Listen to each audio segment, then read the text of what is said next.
भाग दो। राहुल भैया, अदिति चिल्लाते हुए उसके पास आई। आपने उसे छोड़ क्यों दिया? उसने आपको पंच मारा। आपको तो उसके दांत तोड़ देने चाहिए थे। रिलैक्स अदिति, राहुल बोला। मुझे यहाँ कोई सीन नहीं क्रिएट करना था।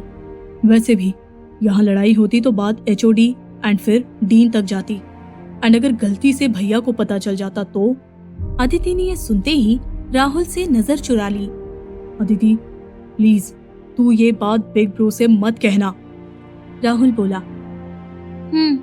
अच्छा ठीक है, अब कुछ नहीं बोलूंगी। अदिति ने कहा। राहुल ने राहत की सांस ली। राहुल, वही सुंदर लड़की शेरी फिर से उसके पास आई। दिखाओ, कहाँ लगी तुम्हें? मैं कुछ हेल्प करूं? श्योर ब्यूटीफुल, ये देखो इधर।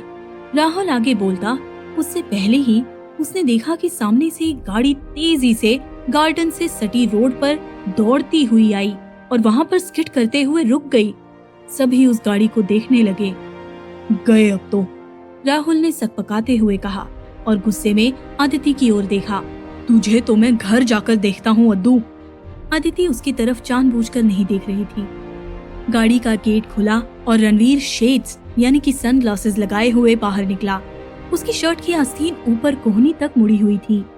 नैरो बॉटम वाली पैंट और ब्राउन लेदर शूज जहां सभी को उसके बिज हंक होने का सबूत दे रहे थे, वहीं एक हाथ में चमकता ब्रेसलेट और दूसरे हाथ में उसका वो टैटू लोगों की सोच को धोखा दे रहा था। Who's he? शेरी ने बिना नजर हटाए पूछा। असली आरडी, राहुल बोला। मतलब? अरे मैं तो फेक आरडी हूँ, असली आरडी तो ये हैं हमारे घर के आरडीएक्स, मेरे भैया रणवीर धनराज। राहुल ने कहा। रणवीर राहुल के पास आया और उसका घाव देखा। हाय भैया, उसने कहा। रणवीर ने उसके घाव को छुआ। ये तो बस हल्का सा यूं ही, राहुल सकुचाते हुए बोला। रणवीर ने अदिति की ओर देखा। कहाँ है? देर। अदिति ने कैंटीन की तरफ इशारा किया। Blue shirt. रणवीर नेस्टर के पास गया और उसे एक जोरदार तमाचा जड़ दिया। नेस्टर नीचे गिर पड़ा। हो गया स्वाहा, राहुल बुदबुदाया। नेस्टर खड़ा हुआ और उसने हाथ उठाया ही था कि रणवीर ने उसका हाथ पकड़ लिया। हे यू मैन, नेस्टर बोला, तू नहीं जानता कि तू किससे भिड़ रहा है। Really? So please tell me boy. Ranveer बोला। Nestor D'Souza, son of Peter D'Souza. मेरे father is the leading share holder of this institution group, Rahul's institution. Nestor बोला। And my father is the leading share holder of your father's company dude, Ranveer ने कहा और उसका हाथ झटक दिया। ये सुनकर नेस्टर का गुस्सा और अकड़ दोनों ठंडे पड़ गए थे। मेरी फैमिली मेरी दुनिया है, और अगर कोई भी मेरी दुनिया को नुकसान पहुंचाने की कोशिश करेगा तो मैं उसकी दुनिया में आग लगा दूंगा। नेस्टर और उसके दोस्त हक्के बक्के से सुन रहे थे। Ranveer Dhanraj, remember the name, Ranveer ने कहा और राहुल अदिति के पास लौट गया। I want to talk to your dean, Ranveer बोला। भैया रहने दो यार, इतना बड़ा मैटर नहीं है। राहुल बोला। उसने तुझे मारा, तेरे चेहरे पर देख, अगर बात बढ़ जाती और तुझे कुछ हो जाता तो। रणवीर बोला।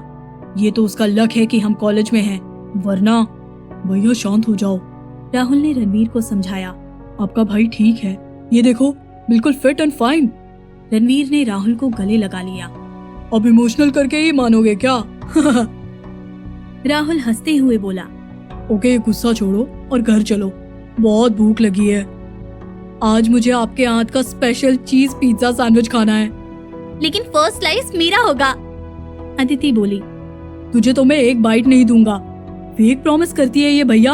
आपने जब मना किया उससे पहले ही मैं सब बता चुकी थी।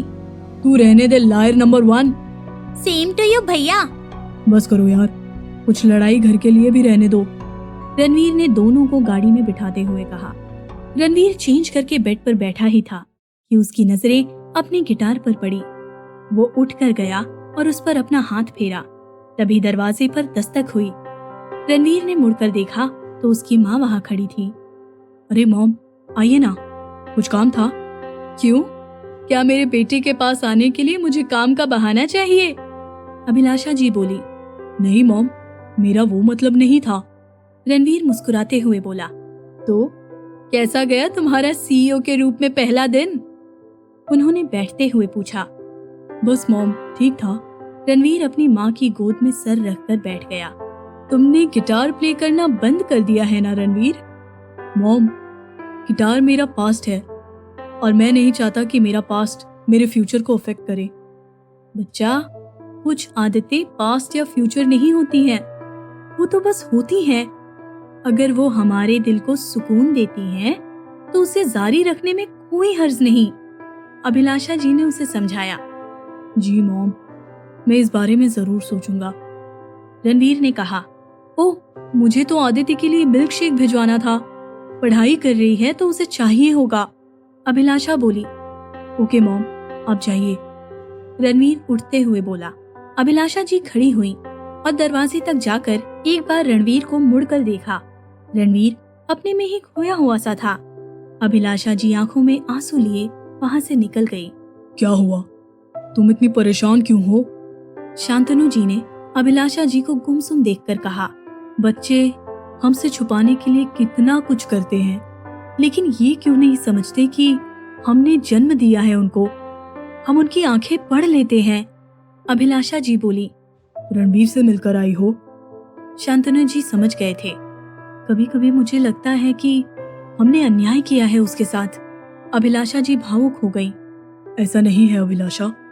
हाँ, उस समय परिस्थिति ही ऐसी थी कि हम हमारे 7 साल के बच्चे को छोड़कर बिजनेस के लिए बाहर चले गए और 6 साल बाद लौटे। अभिलाषा जी ने जैसे बात पूरी की थी, शांतनु जी चुप थे। उनके पास इस बात पर कोई सफाई नहीं थी। शांतनु, उसने हमसे एक बार भी इस बात की शिकायत नहीं की।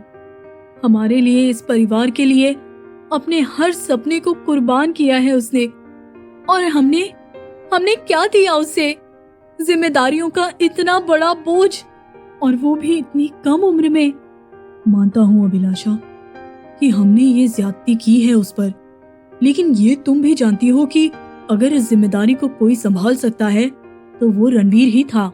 उसका जिम्मेदार होना उसके लिए इतनी बड़ी सजा बन जाएगी, ये उस बच्चे ने कभी नहीं सोचा होगा।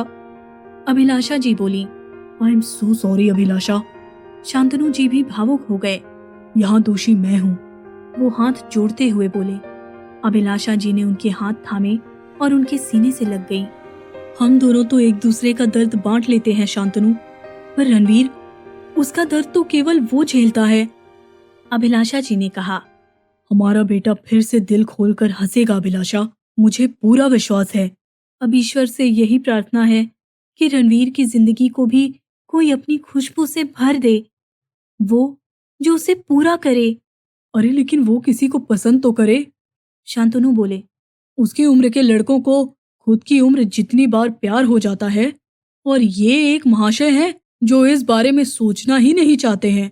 पता नहीं क्या शांतनु, मुझे ऐसा लगता है कि अगर रणवीर किसी के पास नहीं जाना चाहता है तो उसकी किस्मत उसे उसके हमसफर तक ले जाएगी, और आप देखना, वो बहुत स्पेशल होगी। ऑफ कोर्स, जो हमारे रणवीर को पूरा करेगी वो स्पेशल तो होगी ही। शांतनु जी मुस्कुराते हुए बोले। राहुल और उसके दोस्त कॉलेज में बैठे हुए थे। कल की घटना के बाद नेस्टर तो वहां आस पास भी नहीं था, और रणवीर की शिकायत के बाद कॉलेज मैनेजमेंट ने कुछ एक्स्ट्रा प्रोजेक्ट्स भी अपॉइंट कर दिए थे। यार राहुल, कल तेरे भैया ने जो क्लास लगाई है ना नेस्टर की, वो आज भी क्लास में घुसने से डर रहा है। निकुंज बोला। यार मेरे भैया वैसे बहुत सॉफ्ट और शांत हैं, लेकिन उनकी फैमिली उनकी स्ट्रेंथ भी है और वीकनेस भी। अगर हमारी फैमिली को कोई हार्म करे तो फिर मेरे भैया रणवीर से वीर बन जाते हैं, और सामने वाले के पास रन करने के अलावा और कोई ऑप्शन नहीं बचता। सभी ये सुनकर हंसने लगे। वेल राहुल, क्या तुम्हारा भाई सिंगल है? शेरी ने पूछा। ओ मैडम, राहुल ने शेरी को घूरते हुए कहा। ही इज सिंगल, लेकिन तुम उनके बारे में कोई सेकंड थॉट्स मत पाल लेना। रणवीर भैया मेरे, तुम्हारे, हम सब की लीग के नहीं हैं। उनकी क्लास ही अलग है। तो क्या उन्हें कभी प्यार नहीं हुआ? निकुंज ने पूछा। हुआ था एक बार, जब वो कॉलेज में थे। लेकिन कभी उस लड़की से ये कहने की उनकी हिम्मत ही नहीं हुई। What? फिर? शरी ने पूछा। फिर क्या, भैया बी फिनिश कर एमबीए प्रोग्राम के लिए ऑस्ट्रेलिया चले गए और फिर कभी ना तो उन्होंने इसके बारे में जिक्र किया और ना प्यार। राहुल ने कहा। मेरे भैया ऐसे ही हैं, अपने और अपनों में जीने वाले। यार बचपन में तो तेरे और अदिति के साथ मस्ती की ही होगी ना भैया ने, निकुंज हंसते हुए बोला। राहुल की मुस्कुराहट ये सुनकर गायब हो गई। नहीं, एक्चुअली हमें बचपन में भैया के साथ ज्यादा टाइम स्पेंड करने का मौका नहीं मिला। राहुल ने बताना शुरू किया। जब भैया 7 साल के थे तब पाके बिजनेस एक्सपेंशन के कारण उन्हें और मॉम को इंटर कंट्री और सिटी रहना पड़ा। अदिति उस समय 1 और मैं 3 साल का था। इस कारण मॉम और पा हम दोनों को अपने साथ ले गए और भैया को घर दादा दादी के पास छोड़ दिया। मॉम बताती है कि उस दौरान उनकी भैया से 2-4 दिन में एक बार बात होती थी। मॉम को बहुत बुरा लगता, लेकिन भैया कभी उनसे कोई शिकायत नहीं करते और हमेशा पा के लिए विश करते। दादी ने बताया था कि जब 6 साल बाद सब सेट करके पा और मॉम हमारे साथ वापस घर लौटे तो भैया ने एक दिन पहले रात से कुछ नहीं खाया था। जब मॉम ने उनसे पूछा तो बोले कि आज आपके हाथ का खाना जी भर के खाऊंगा। मॉम ये सुनकर भैया को गले लगाकर बहुत रोई। उस दिन से भैया हमारे लिए भाई कम और पेरेंट्स ज़्यादा बन गए। मॉम और पा तो तभी भी बिजी ही रहते थे। तो इस पीरियड में भैया ने एक दोस्त, गाइड और गार्जियन बनकर हमारा ध्यान रखा। सभी तल्लीनता से सुन रहे थे, कुछ थोड़े भावुक भी हो गए थे। राहुल आगे बोला।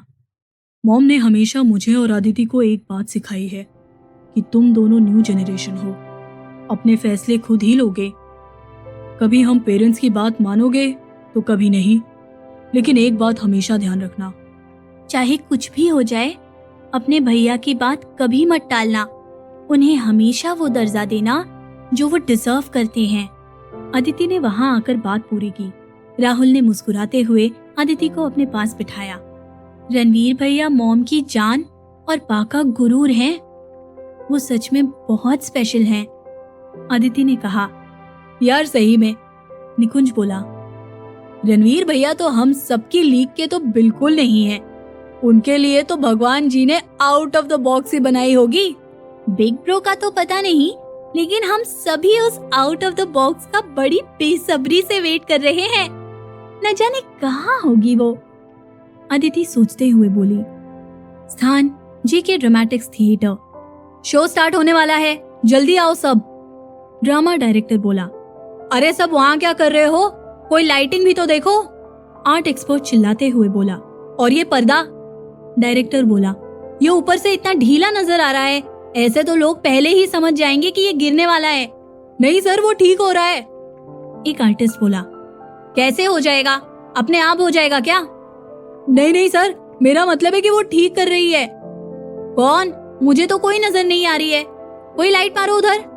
सर, जो नई ड्रामा आर्टिस्ट जुड़ी है ना हमारे साथ, वो कर रही है सर, एक और आर्टिस्ट पूनम ने कहा। वो उसे 2 दिन हुए हैं ज्वाइन किए हुए और खुद को इंटर्न कम और एक्सपर्ट ज्यादा समझती है, डायरेक्टर बोला। अब तो काम खराब होना ही है, देख नहीं रहे आप, 2 दिनों से वो जो भी करती है काम बनता नहीं बल्कि बिगड़ जाता है, एक आर्टिस्ट बोला। हे भगवान, किसने भेजा उसको ये करने के लिए, किसने? डायरेक्टर चिल्लाया। सब चुप हो गए। नीचे बुलाओ उसको अभी, डायरेक्टर बोला। अरे लाइटिंग तो चालू करो यार, मुझे फोकस देखना है लाइट का। आर्ट एक्सपर्ट बोल बोल कर थक गया था। सर बस काम हो रहा है, 2 मिनट बस, पूनम ने समझाने की कोशिश की। नहीं करवाना काम उससे, कोई और कर लेगा, नीचे बुलाओ उसे अभी। तुम मुझे उसका नाम बताओ, क्या नाम था उसका? डायरेक्टर दिमाग पर जोर डालते हुए बोला। रिमझिम, पूनम बोली। हाँ, डायरेक्टर ने गला साफ किया और चिल्लाया। रिमझिम। शोर के बीच कोई रिस्पॉन्स नहीं आया। रिमझिम, वो और जोर से चिल्लाया। Present sir. वो अपने घुंघराले बालों को चेहरे से हटाते हुए खड़ी हुई। सर पर्दा इन आ आ आ आ। वो हाथ फैलाते हुए आगे बोल ही रही थी कि उसका पैर मुड़ा और वो पर्दे पर फिसलती हुई नीचे आई और उसका हाथ सीधे जाकर नीचे लग रहे बटन पर पड़ा। बटन प्रेस होते ही तुरंत एक हल्के से पॉप से ऊपर टंग रहा बॉक्स खुला और उसमें से रंग बिरंगे झालरें नीचे गिरने लगी। तभी लाइट ऑन हुई और फोकस सीधा रिमझिम के चेहरे पर आया। उसके चारों ओर झालरें बिखरी हुई थी। सभी सन्न खड़े बस उसे देख ही रहे थे। लाइट, लोगों की आंखें, कैमरा और एक्शन सब उसी पर फोकस थे। रिमझिम ने अपने घुंघराले बालों से झालरें हटाई और मुड़कर देखा कि पर्दा नीचे गिर गया है। सॉलिड मर गए, वो बुदबुदाई और हिचकिचाते हुए वापस मुड़ी और डायरेक्टर की ओर मासूमियत से देखा। रिमझिम चोपड़ा, प्रेजेंट सो। इस कहानी को पूरा सुनने के लिए डाउनलोड करें प्रतिलिपि FM ऐप और ऐसी दिलचस्प कहानियों से जुड़ने के लिए इस पेज को लाइक, सब्सक्राइब और शेयर करना ना भूलें।